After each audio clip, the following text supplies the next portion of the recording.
자, 이번 시간은 삼수선의 정리에 대해서 알아보도록 하겠습니다. 자, 삼수선은 수선 3개가 엮여있는 정리를 얘기하는 건데, 그러면 수선이란 게 무엇인가에 대해서 좀 알아봐야 되겠죠, 그죠? 그래서 첫 번째는 직선과 평면의 수직, 직선과 평면의 수직에 대해서 알아보도록 하겠습니다. 평면의 수직에 대해서 알아보도록 하겠습니다.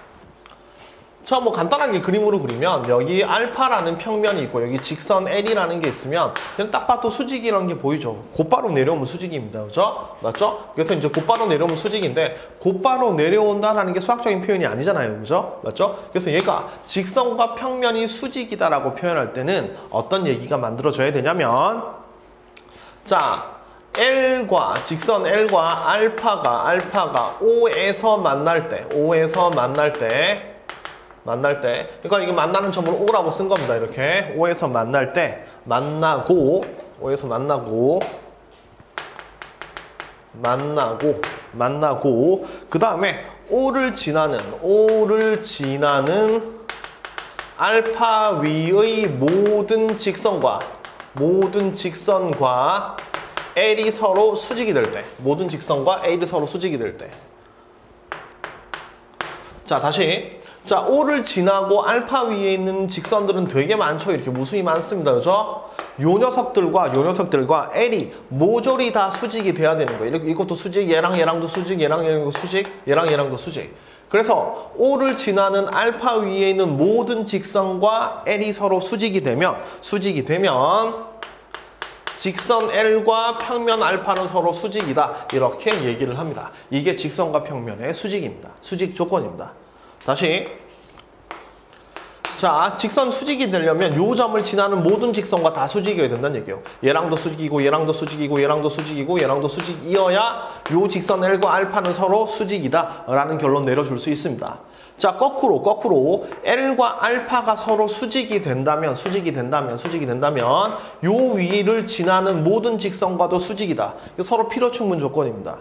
그래서 평면과 직선이 수직이면 이 평면 위에 있는 모든 직선과 L도 수직이다. 이런 결론이 만들어지는 겁니다. 자, 그런데 사실 요 점을 지나는 모든 직선을 다 구할 수 없잖아요. 그죠? 모든 직선을 구할 수 없으니까 요 녀석을 보통 다른 정리로 이렇게 풉니다. 잘 보죠? 자, L은 이렇게 들어가고 여기를 지나는 직선 2개만 한번 만들어 볼게요. M과 N 이렇게, M과 N 2개만 만들어 볼게요. 자, 2개만 만들어서 얘랑 수직이고 그 다음에 얘랑 수직이다. 요것만 보여준 겁니다. 그러니까 딱 2개만. 그러니까 요거 2개만. L과 M이 수직이고 L과 M이 수직이다. 요걸 만들어주면 이 LM은 O에서 만나는 두 직선이죠. 그죠? 그럼 O에서 만나는 두 직선이니까 얘는 평면을 만들 수 있다는 얘기입니다. 그죠? 평면의 결정 조건. 다시. M이 아니라 N 이렇게 써야 되겠죠. 그죠? 자, 다시. L과 M이 수직이고 L과 N이 수직입니다. 그러니까 딱 몇 개만 수직인가요? 2개만 수직이라고 얘기했습니다. 그죠? 자, 2개만 수직이면 근데 M과 N이 한 점에서 만나는 두 직선이거든요. 따라서 한 점에서 만나는 두 직선이니까 얘는 평면을 만들 수 있는 겁니다. 그죠? 한 점에서 만나는 두 직선은 평면을 만드니까 얘는 평면을 만들게 되는 겁니다. 그럼 이 평면이 뭐냐면 알파죠. 평면이 알파죠. 따라서 MN 2개만 딱 수직이 되면 L과 알파, MN이 만드는 평면은 서로 수직이다. 이런 결론 내릴 수 있다 이겁니다.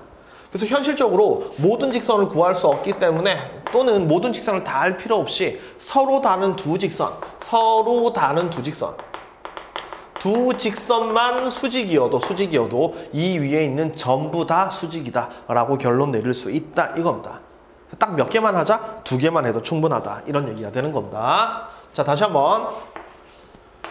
자, 2개만 가지고 하면 여기 L과 평면이 만나는 점을 O라고 생각할 때 O를 지나는 서로 다른 두 직선과 수직이면 L과 알파는 서로 수직이다. 이런 얘기를 할 수가 있고, 그럼 얘가 수직이 됐기 때문에 이 점을 지나는 모든 직선과 다 수직이 되겠죠. 그죠? 맞죠? 그러면서 이 바깥에 있는 그러니까 알파 위에 있는 다른 직선 이걸 M이라고 써볼게요. 자, 얘랑 얘도 어떤 관계가 성립하냐면 M을 평행이동해서 붙일 수 있죠. 그럼 얘도 무조건 수직이 되겠죠. 그죠? 맞죠? 따라서 알파와 L이 서로 수직이 되면 알파 위에 있는 모든 직선과 굳이 O점을 지나지 않아도 평행 이동해서 붙이면 되는 거니까 알파 위에 있는 모든 직선과 L은 서로 수직이 된다라는 것도 기억을 해 두세요. 자, 이렇게 되면 굳이 O를 지나지 않아도 L과 알파가 서로 수직이 되면 L과 알파 위의 모든 직선은 서로 수직이 된다라는 사실을 좀 적어두면 좋겠습니다. 아시겠죠? 머릿속에 좀 넣고 가죠. 자, 그럼 얘가 이론적인 건데 실제로 이 이론적인 걸 그렇게 써먹지는 않습니다. 자, 공간노용 쪽은 직관적인 게 많이 도입이 되거든요. 자, 예를 들어 봅시다. 자, 정사면체 계속 아까부터 정사면체만 그리고 있죠. 그죠? 정사면체에서 요 직선 L, 요 직선하고 요 직선은 서로 수직인가요? 이렇게 물어봅니다. 서로 수직인가요? 이렇게 물어봅니다. 자, 정사면체입니다. 그죠? 정사면체에서 요 녀석과 요 녀석. 자, 이름을 붙일까요? 자, 요 녀석을 L, 요 녀석을 M 이렇게 쓰죠. 자, 노란색 직선을 L. 자, 파란색 직선을 M 이렇게 잡았을 때 L과 L은 수직인가요? 이렇게 물어보는 겁니다. 자, 이게 당연하지라고 느껴지는 사람 있나요? 당연한 거 아니에요? 어때요?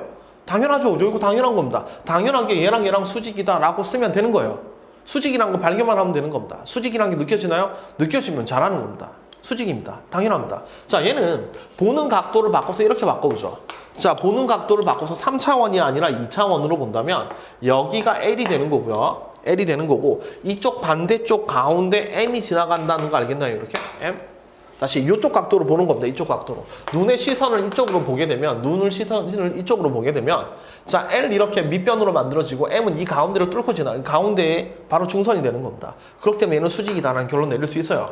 자, 이게 눈에 보이는 사람은 자, 공간 지각력이 굉장히 뛰어난 겁니다. 여러분들은 기하를 되게 잘할 거예요. 이쪽으로 되게 잘할 겁니다.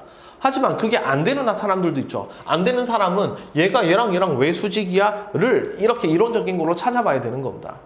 자, 이론적인 걸로 한번 찾아볼게요. 자, 어떻게 하냐면 자, 여기 요 정사면체니까 중점을 잡아서 이렇게 이어봅시다.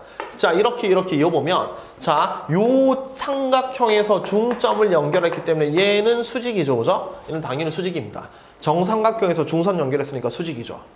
자, 밑면도 정삼각형이니까 정삼각형에 중선 연결했기 때문에 얘도 수직이 되는 겁니다. 그죠? 맞죠? 자, 그러면 L과 뭐가 수직이냐면 요 두 직선이 수직이죠. 그러면 L과 요 두 직선이 만드는 요 평면과도 수직인 거 알겠나요?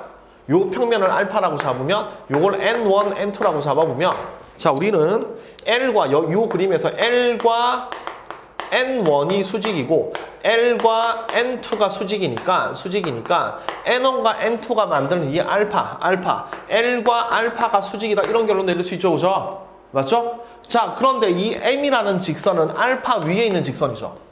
맞죠? 따라서 알파 위에 있는 모든 직선 M과도 서로 뭐다? 수직이다. 이런 결론 내릴 수 있는 겁니다. 이렇게. 아시겠죠? 자, 이론적으로는 이렇게 판단하자는 얘기입니다. 실제로는 딱 눈으로 봐서 L과 M이 수직인데 라고 쓰면 좋은데 그게 안 되는 학생들이 이렇게 차근차근 이론적으로 분석을 해보는 게 필요하다. 이겁니다. 그 녀석의 이론적인 근거가 요거다라고 생각하시면 돼요. 아시겠죠? 자, 그래서 우리는 평면과 직선이 수직이다라는 걸 발견했습니다. 자, 발견하고 난 다음에 자, 삼수선의 정리를 한번 생각해 보죠. 삼수선의 정리. 자, 삼수선의 정리는 여러분들 그냥 그림을 잘 그리면 됩니다. 삼수선의 정리. 자, 그림을 한번 그려보겠습니다. 자, 여기 어떤 평면이 하나 있어요. 평면이 하나 있고 평면 바깥에 점 하나가 주어져 있고 여기 평면 위에 직선 L이 하나 주어져 있습니다. 자, 평면 하나, 평면 위에 있는 직선 하나, 평면 바깥에 있는 점 하나 이렇게 됩니다. 자, 여기서 요 P에서 평면에 수선을 긋습니다. 이렇게 수선을 그리고 얘를 O라고 쓸게요. 이렇게 수선을 그립니다. 수선을 그리고 그 다음에 O에서 이 평면에 이렇게 수선을 긋겠습니다. 이렇게 수선을 그어요. 얘를 H라고 써볼게요. 이렇게 H라고 쓰고 그 다음에 P랑 H를 연결합니다. 연결하면 얘도 수직이 된다라는 게 삼수선의 정리입니다. 삼수선의 정리입니다. 자, 다시 여기서 수선을 내리고 O에서 이 직선 L의 수선을 내리고 P랑 H를 연결하면 얘도 수직이 된다. 이게 삼수선의 정리입니다. 자, 여러분 눈에 수선이 몇 개 보이나요? 3개 보이죠? 3개 보이죠? 자, 삼수선의 정의가 뭐냐면 이 3개 중에서 2개를 만족하면 다른 하나도 수직이 된다 이겁니다. 이게 삼수선의 정리예요. 그러니까 노란색과 파란색을 만족하면 빨간색도 수직이 되는 거고, 파란색과 빨간색을 만족시키면 노란색도 수직이 되는 거고, 노란색과 빨간색을 만족시키면 얘도 수직이 된다 이겁니다. 그래서 3개의 수선 중에서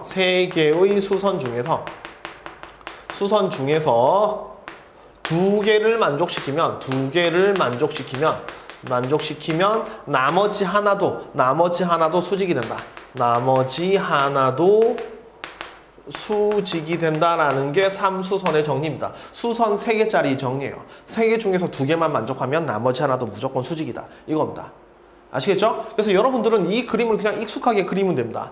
다시 평면 직선 이렇게 주어져 있죠, 그죠? 다시 한번 이번엔 여기서 수선을 내리고 이쪽 직선에도 수선을 내리면 이거 2개 연결하면 자동적으로 뭐가 된다? 수직이 된다. 이겁니다. 첫 번째 그림은 요거 수직이면 얘가 수직이다 이거였죠, 그죠? 두 번째는 이렇게 수선을 그으면 얘랑 이어도 뭐가 된다? 수직이 된다 이겁니다. 자, 세 번째 L 이렇게 주어져 있고 바깥에 P가 주어져 있습니다. P가 주어져 있고, 자, 이렇게 수선을 긋고 그 다음에 이렇게 수선을 그어서 이렇게 수직을 내리면, 그러니까 여기서 요거 2개 연결을 하게 되면 얘도 수직이 된다 이겁니다. 알겠죠? 이것도 삼수선의 정리라고 생각하시면 됩니다. 그래서 요 그림을 여러 번 그려보면 됩니다. 여러 번. 처음에 그린 것처럼 그리는 게 제일 좋아요. 내리고 연결하면 수직. 아시겠죠? 이렇게 기억하면 됩니다.